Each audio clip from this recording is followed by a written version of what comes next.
Welcome to this channel. In this video, I will show you how to set up two-step verification on your WhatsApp. Most of the time, you often see WhatsApp account being hacked, and most of them it happens because they don't have two-step verification. If you have two-step verification, no one will be able to hack your WhatsApp account. Even if they are able to trick you and get a code, the first code that will normally be sent to them or that will be sent to you if you by mistake give them that code for the two-step verification code.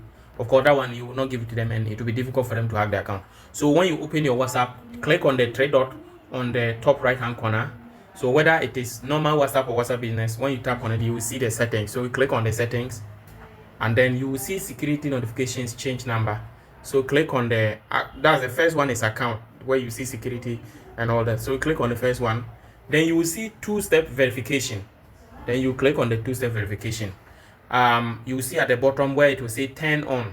For security reasons, some of what you may see on this screen will be blocked, but when you click on the turn on, it will ask you to set up a pin. So you just set up, it's a 6-digit pin. So you set up a pin. So you put it, they will ask you to confirm again, and then you confirm it. Then after you confirm it, then you click on save. Then it will say add a business email in case you forget. Okay, so so two-step verification is on. Add a business email address to your account to make sure you have access if you forget your PIN. So you click on add email, and then so I'm just using this one. You select the email you want, then you click on continue, next.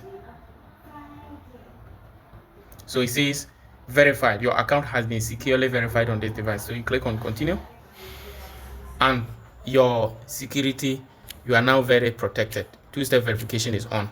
Your account cannot be hacked. So you see, as I've just come, they are asking me to put it, and then I've just opened my two-step verification, and then so if you follow this step-by-step process, you will be able to set up two-step verification on WhatsApp. Thank you for watching. Remember to subscribe to this channel, turn on the notification bell, and like this video. See you in the next video, and bye-bye.